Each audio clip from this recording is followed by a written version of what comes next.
Bonjour à toutes et à tous et bienvenue dans une nouvelle vidéo et bonne année à tous. Je suis super contente de filmer cette vidéo, c'est une vidéo que je filme tous les ans et que j'adore filmer à chaque fois et que j'adore faire à chaque fois. C'est la vidéo de mon bilan de l'année, donc cette fois-ci c'est la vidéo de mon bilan de l'année 2024 en lecture. Qu'est-ce que j'ai lu en 2024, qu'est-ce que j'ai aimé, qu'est-ce que j'ai pas aimé, mon expérience de lecture un peu de manière générale. C'est une vidéo que je vous dis que j'aime bien faire tous les ans mais que malheureusement je n'ai pas faite l'année dernière, mais cette année voilà je me suis motivée, j'avais vraiment envie de le faire et j'avais vraiment envie qu'elle sorte en janvier cette fois et pas en mars voire en avril. Je crois que c'est déjà arrivé une fois sur ma chaîne que je sorte cette vidéo en avril. Je vous propose que sans trop traîner on commence la vidéo et que je vous parle de mon année 2024.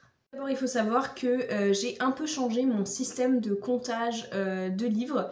Jusque là je ne comptais pas les bandes dessinées, les mangas, les albums, je ne comptais vraiment que les romans mais aussi la poésie, la non-fiction. Et en fait j'y ai réfléchi et c'est vrai que ça faisait pas trop de sens parce que autant ça aurait fait du sens si j'avais dit par exemple je ne compte que les romans, sauf que je comptais aussi des essais qui ne sont pas des romans. Donc dans ce cas là pourquoi est-ce que j'excluais la bande dessinée ou les mangas ? Une des autres raisons pour laquelle je faisais ça avant, c'est que en fait je lisais beaucoup de BD et beaucoup de mangas et du coup en fait ça aurait presque pris trop de pages sur mon carnet de lecture et ça aurait été que des bandes dessinées et des mangas alors que voilà je lis aussi beaucoup d'autres choses et je trouve que ça un peu noyait toutes mes autres lectures. Sauf que depuis que j'habite en Allemagne, je lis beaucoup moins de BD et beaucoup moins de mangas et du coup en fait les compter avec ne fausse pas entre guillemets mes statistiques. Donc cette année j'ai décidé de compter aussi mes bandes dessinées et les mangas dans ce que j'ai lu cette année. Et donc en tout cette année j'ai lu 73 livres. Ma première lecture de l'année c'est La Petite Bibliothèque du Bonheur. C'est un roman dont je vous ai parlé dans ma seule vidéo 5 romans que j'ai faite cette année. Et ma dernière lecture c'était le tome 2 du Pacte des Marchands, Elana l'envol, parce que j'ai commencé à relire cette série à la fin de l'année 2024. Entre temps là j'ai terminé, j'ai lu le dernier tome en 2025. Parmi tout ce que j'ai lu il y a eu 8 relectures, donc 8 livres que j'avais déjà lus auparavant et que j'ai relus cette année. Le reste c'est tous des livres que j'ai lus pour la première fois. Et une autre statistique que j'aime bien c'est les langues dans lesquelles j'ai lu. Donc j'ai lu en grande majorité en français avec 46 livres lus en français. Puis suivi par l'anglais, 17 livres lus en anglais, et l'allemand avec 10 livres lus en allemand. Franchement c'est une statistique dont je suis plutôt contente, je trouve que j'ai pas mal lu plus en allemand cette année, et c'est un truc que j'ai envie de continuer cette année encore. Mais je suis contente parce que j'ai vraiment lu aussi des romans entiers en allemand cette année, où avant ça avait toujours été 1 ou 2, mais là je crois qu'il y a au moins dans le lot 5 ou 6 des livres allemands que j'ai lus. Il y en a c'est des mangas, il y en a 5 ou 6 je crois où c'est vraiment des romans que j'ai lus en entier, etc. Donc je suis plutôt contente de moi pour ça. Parmi les événements littéraires un peu marquants qui ont marqué mon année 2024, j'ai participé au salon du livre de Leipzig. J'ai travaillé là-bas sur le stand d'une maison d'édition. C'était vraiment super cool et en plus j'ai vraiment eu plein de livres gratuits et ça on apprécie toujours, mais vraiment c'était vraiment génial d'être dans un tel événement avec autant de gens fans de lecture autour. Et sinon je suis allée, alors cette fois vraiment juste pour visiter, au salon Cultissime, au festival Cultissime à Angers. C'était vraiment génial et j'ai rencontré mon autrice préférée Clémentine Beauvais qui m'a dédicacé 3 livres, donc ça vraiment c'est quelque chose qui m'a rendue vraiment super heureuse et j'ai vraiment assisté à plein de conférences super intéressantes. Je vous laisse regarder ma story à la une sur Instagram si vous voulez un peu savoir à quelle conférence j'ai participé, ce que j'ai écouté, etc. Et maintenant je propose qu'on suive un peu mes lectures les plus marquantes de cette année. Donc déjà il faut savoir, en matière de saga, j'ai relu tous les Hunger Games cette année, donc j'ai relu la trilogie originale, puis j'ai lu pour la première fois le dernier tome, la prélogie avec le président Snow. Dites-moi si ça vous plairait que je fasse une vidéo sur Hunger Games et sur ce que j'en ai pensé lors de ma relecture, parce que franchement cette relecture a été absolument géniale et je dois dire que le livre n'a pas du tout perdu de sa force en le lisant des années plus tard. C'est un livre que étonnamment je n'avais lu qu'une fois et que je n'avais jamais relu. J'ai vu les films plein de fois, etc.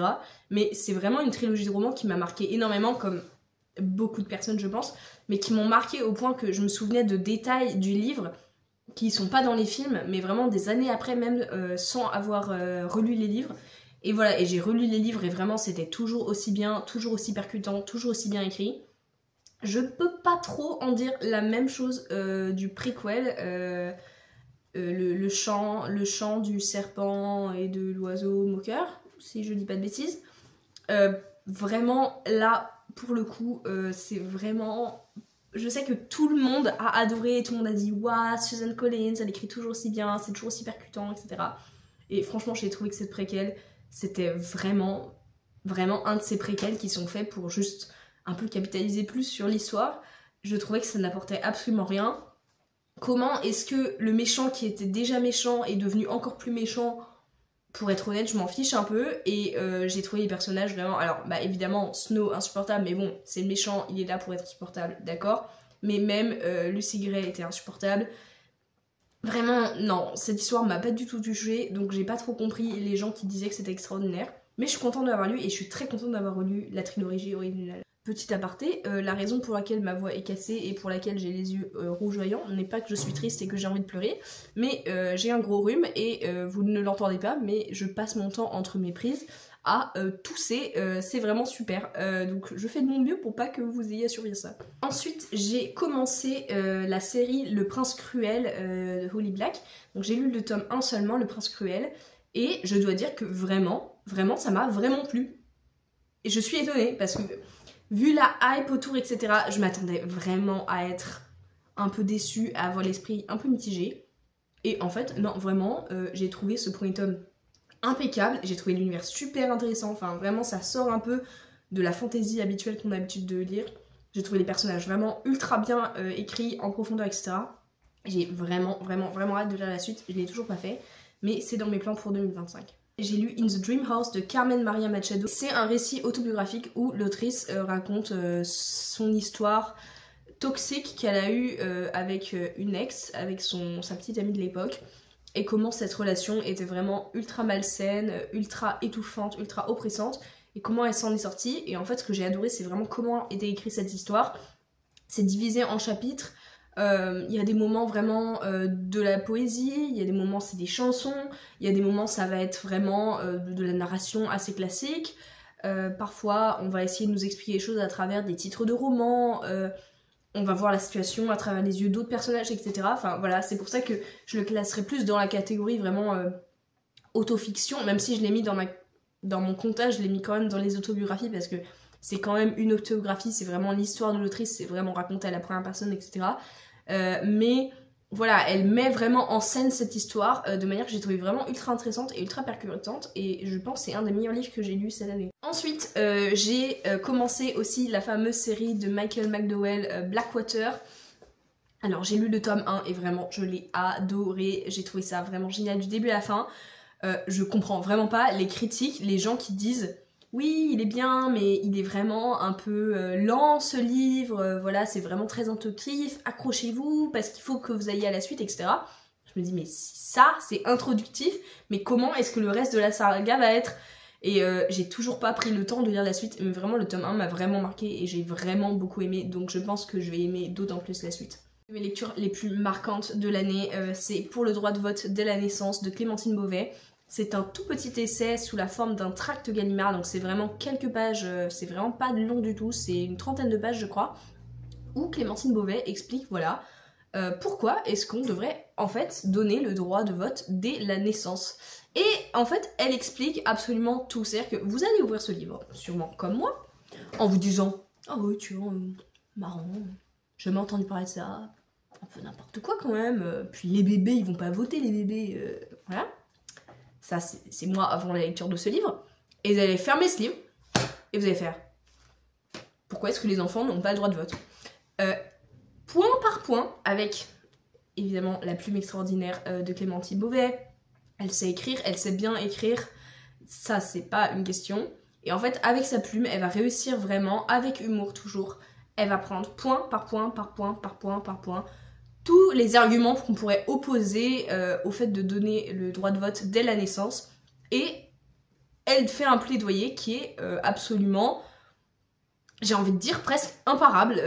Voilà, en tout cas, moi je n'ai pas trouvé d'argument à lui rentrer. Mais en même temps, est-ce que j'ai envie de m'opposer à elle? Non. Je crois que l'autrice dont j'ai lu le plus de romans cette année, c'est Hailey Hazelwood.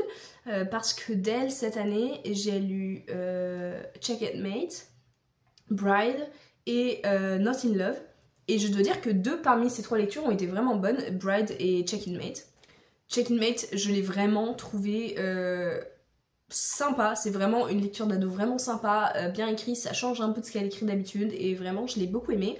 Et Bride, pour moi c'est son meilleur roman. Voilà, j'ai trouvé que Bride, déjà elle s'explore sur le chemin de la fantasy, elle sort des schémas habituels qu'elle écrit toujours, qui sont des romances dans le milieu scientifique, ce qui est très sympa, mais au bout d'un moment, un peu l'impression que toute l'histoire se répète un peu, donc elle sort un peu de ses carcans, et vraiment, j'ai trouvé Bride chef kiss. J'ai adoré Bride, je l'ai trouvé vraiment super. Et Not in Love, par contre, là au contraire, ça a été une déception, je l'ai trouvé vraiment pas terrible ce roman. J'ai aussi eu des mauvaises lectures cette année, parmi lesquelles, peut-être ma pire lecture de l'année, Hadès et Perséphone. Le fameux roman dont tout le monde parle. J'ai détesté Hadès et Perséphone, vraiment.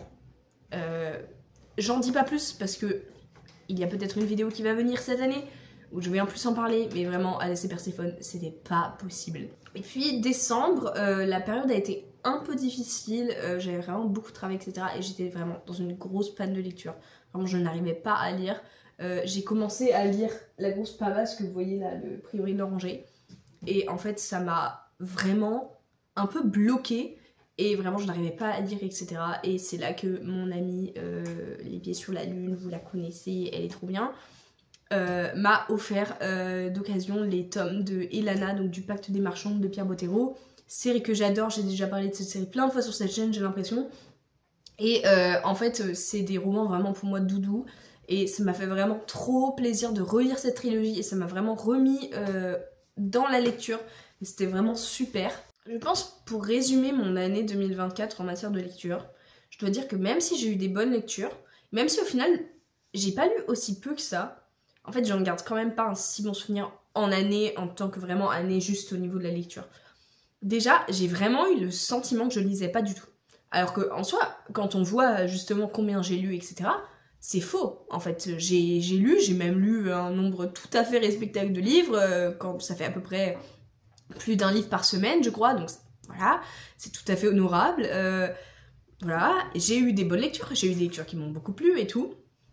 Mais je sais pas, j'ai un sentiment sur cette année, quand j'ai feuilleté, j'ai un petit carnet où je note toutes mes lectures, quand j'ai feuilleté mon carnet, je me suis dit, bon alors quelle a été ma meilleure lecture de l'année? Et en fait j'ai été incapable de le dire, parce que même si j'ai eu des très bonnes lectures, comme je disais, j'en ai aucune qui m'a absolument vraiment touchée profondément au cœur, où vraiment je me suis dit, mais ça c'est le livre de mon année. J'ai eu beaucoup de lectures très moyennes aussi, dont je vous parle pas ici parce que je vois pas vraiment l'intérêt, mais j'ai eu quelques bonnes lectures, très peu de très bonnes lectures. J'ai eu quelques mauvaises lectures, mais la plupart de mes lectures ont été vraiment très moyennes. Et je trouve ça un peu dommage. Il y en a déjà plein que j'ai déjà absolument oublié, alors que ça fait pas si longtemps, ça fait 1 an que je les ai lus. Et voilà, je trouve ça un peu dommage. Alors les objectifs de lecture que je m'étais fixé l'année 2023 pour l'année 2024, c'était de lire au moins 100 livres. On en est encore un peu loin, mais on s'approche. Je m'étais dit que je voulais lire plus en allemand. Franchement, je trouve que c'est un pari qui a été réussi sur ce coup-là. Et un troisième objectif que je m'étais fixé, c'était d'être plus régulière sur ma chaîne YouTube. Alors, autant dire que ça n'a pas vraiment marché. Cette année sur YouTube, j'ai publié seulement 3 vidéos, si je ne dis pas de bêtises. Voilà, c'est absolument scandaleux. Les excuses que j'ai sont pourtant plutôt bonnes avec l'université. J'ai vraiment pas trouvé le temps. À chaque fois, je ne trouve pas le temps de filmer cette vidéo. Là, je filme cette vidéo. Il est 16h, dans 1 heure, il fait nuit. Donc, il faut que je me dépêche, sachant que le temps sur lequel je peux filmer est assez court. Et en plus, voilà, j'ai vraiment eu du mal à filmer, à monter. à être sur YouTube cette année. On peut dire que de ce côté-là, ça a été plutôt un échec. Je vais passer maintenant un peu à mes objectifs pour 2025, mes objectifs pour la lecture de manière générale. Et voilà mes 3 objectifs pour 2025. Et le premier est avoir plus de plaisir de lecture cette année. Cette année, j'ai envie de lire des livres qui vraiment me font vibrer. J'ai envie de tomber sur des coups de cœur. J'ai envie de retrouver vraiment une passion de la lecture que j'ai pas perdue. Je pense que ce serait absolument faux de le dire. Mais voilà, je sens qu'en ce moment, je prends moins le temps de lire, que lire est un peu plus laborieux. C'est en raison de mes études, c'est en raison du fait que je fais 40 milliards d'activités à côté, etc. Et c'est pas en soi une mauvaise chose. Mais voilà, j'aimerais reprendre un peu le temps de un peu plus lire, peut-être laisser quelques autres activités un peu plus de côté. Bon, la fac, c'est pas trop possible de le laisser de côté, mais parmi les autres hobbies que j'ai, en laisser certains peut-être un peu plus de côté pour me concentrer vraiment sur la lecture. Et voilà, retrouver vraiment des lectures préférées, des lectures doudou, des lectures favorites. Mon deuxième objectif, qui suit un peu cette envie de lire plus, de découvrir plus de choses, etc., c'est de lire au moins 100 livres cette année. Oui, c'est le même objectif que je m'étais fixé l'année d'avant et que je n'ai pas réussi en 2024. Mais franchement, déjà, j'en suis pas si loin. Il y a 27 livres de différence. Ça peut sembler beaucoup, mais en vrai, c'est vraiment faisable. Ensuite, je sais que c'est faisable parce que je l'ai déjà fait. Alors après, il faut savoir que c'était les années où j'étais en licence. C'était des années où il y avait le Covid, où j'ai lu plus de 150 livres en un an. Je sais pas si je vais réussir à atteindre ces hauteurs-là. Mais voilà. En fait, je me mets l'objectif de 100, mais pas comme une espèce de fouet derrière moi qui fait lit pour atteindre les 100, mais plus comme un objectif, quelque chose qui me booste, qui me donne envie d'avancer. Et si je les atteins pas, au final, c'est pas si grave. Comme cette année, je trouve pas ça dramatique de pas avoir atteint les 100 livres. Je suis même vraiment contente de mon chiffre par rapport à ce à quoi je m'attendais et à mon ressenti de combien j'ai lu, combien j'ai actuellement lu. Voilà, j'ai été surprise positivement. Et enfin, mon troisième objectif, c'est un objectif en rapport avec vous, c'est un objectif en rapport avec YouTube. Je veux publier cette année une vidéo par mois. Je veux y arriver. Vraiment, j'en ai marre d'être ultra irrégulière. J'en ai marre de pas du tout réussir à poster sur YouTube, alors que c'est vraiment une activité que j'aime beaucoup, qui me procure de la joie, qui me fait vraiment plaisir. J'aime filmer les vidéos, j'aime préparer les vidéos, j'aime filmer les vidéos, j'aime monter les vidéos, j'aime faire mes miniatures, c'est ma partie préférée. C'est quelque chose que j'aime et donc j'ai vraiment envie d'essayer de poster, voilà, au moins une fois par mois. Je pense que c'est atteignable. Avant, je m'étais fixé des objectifs comme une fois toutes les semaines ou une fois toutes les 2 semaines. Franchement, c'est beaucoup trop et j'y arrive pas. J'ai essayé plein de fois et j'y arrive pas. Donc, au bout d'un moment, il faut que je reconnaisse mes propres limites. Mais je pense qu'une fois par mois, c'est vraiment faisable. En plus, ce qui est super, c'est que j'ai déjà 2 vidéos actuellement, en plus de celle-ci que vous êtes en train de regarder, qui sont filmées à l'avance. Donc ça veut dire que j'ai déjà mes vidéos pour février et mars. Je pense que c'est vraiment possible. Et vous alors, dites-moi dans les commentaires quelles ont été vos lectures préférées, vos pires lectures de 2024. Qu'est-ce que vous avez aimé, qu'est-ce que vous n'avez pas aimé et qu'est-ce que vous avez envie de faire pour 2025 d'un point de vue de lecture, quels sont vos objectifs. Et d'ici la prochaine fois, le mois prochain, je le dis, c'est une promesse, attention, je vous souhaite d'excellentes lectures. Salut!